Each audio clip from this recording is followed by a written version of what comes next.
Hi, today is April 12th, and I'm catching up on some real world events. It's easy for me to hide away from the world, very easy, sometimes too easy. But the problems in the real world still exist. I know I should pray about things that I don't understand, but I can't help but get angry when I see injustice, whether it be by a law enforcement agent or officer, or whether it be by other people that I've seen. It seems like certain people think a special courtesy should be afforded them. Yet they talk down to everybody else, say the most heinous things. It's almost like someone coming into your home. I mean, that you were courteous enough to invite to your home, and then they like totally disrespect you.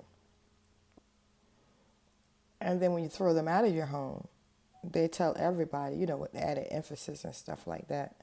I'm never impressed by people that do stuff like that.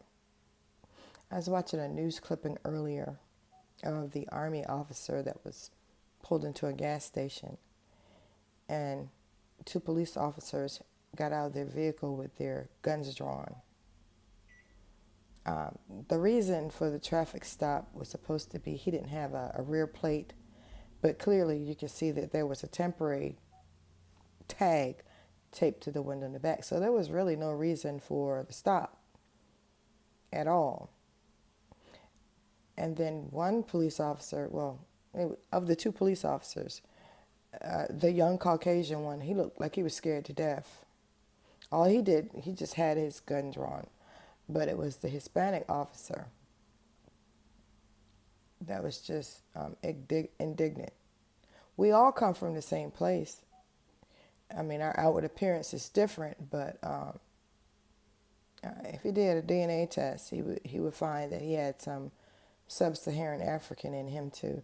But anyway, there are people that just should never be in charge of anything, nothing, because they abuse their authority and they just do some wacky stuff. Why this police officer is not in jail is beyond me. I mean, he sprayed a young man in the face with mace. They humiliated him. And stuff like that, it really does get on my nerves. That's why I stopped watching TV so much. But I still have to know what's going on in the world so I can know how to protect myself when I'm outside of my house. But that really bothered me. And I can see that scene over and over with the young man with his hands out the window. And he was trying to explain that he was afraid that, how are you going to put your hands, both hands out the window and unbuckle your seatbelt? Then they would say he was going for a weapon and then accidentally on purpose shoot him. I get tired of stuff that's just not fair. I'm not understanding why there's not police reform. And this is not political, so I can talk about this. When stuff is not fair, I'm going to talk about it. When I see hypocritical stuff, I'm going to talk about it. When I see we, black folks, just tearing one another down, I'm going to say something about it because it's hypocritical. People lose their minds over someone else's bills. People lose their minds over someone else's loans. A loan you have to pay back. A vehicle you have to pay for unless you pay cash for it. It's just dumb stuff. And then they take the outward appearance of a person. I got so sick of hearing about fat jokes that I had a headache yesterday. I mean, it got on my nerves that bad. But I found that the people doing the most barking, talking about fat folks, they're not skinny. They aren't. So if the only thing someone could point out, I'll take myself as an example. Growing up, I used to be picked on about my forehead, something I can't change.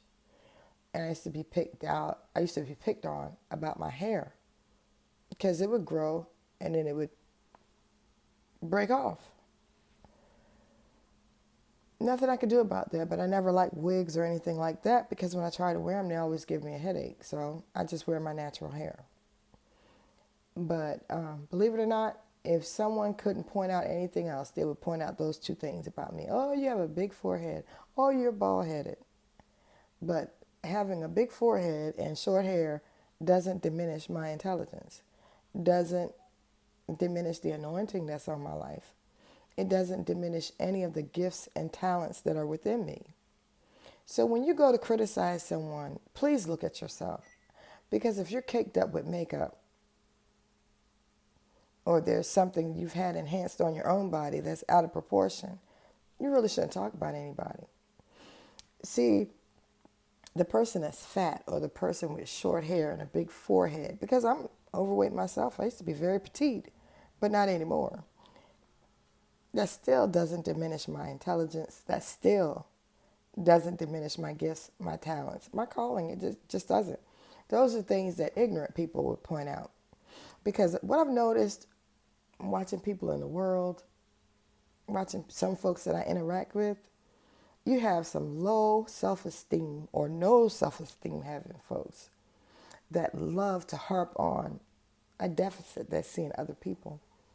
That never makes me laugh. It makes me look at the person that's saying it. Because if you're always pointing out a fault in somebody else, and I'm looking at you, it could be only one of two things. And I find that people that are always accusing somebody of being jealous of them, they're speaking from their spirit. I mean, because it's them. They're not, no, you're not good enough. You're not all that smart. And basically, you're just rude. If you can't come just as you are and like explain your heart, why should anybody listen to you? Why would anyone sit up and listen to someone else tear another person down? When for the most part, all the person has done is be more successful than you. I don't feel a need to broadcast my credentials or the material things that I own, because that has nothing to do with me as a person. I figure if you like nice stuff and you can afford it, why not? Treat yourself. Those are my thoughts about injustice. Those are my thoughts about petty folks. Those are just my thoughts. I don't know if this will help anybody, but I sure do feel so much better getting off my chest. You have a great day. God bless.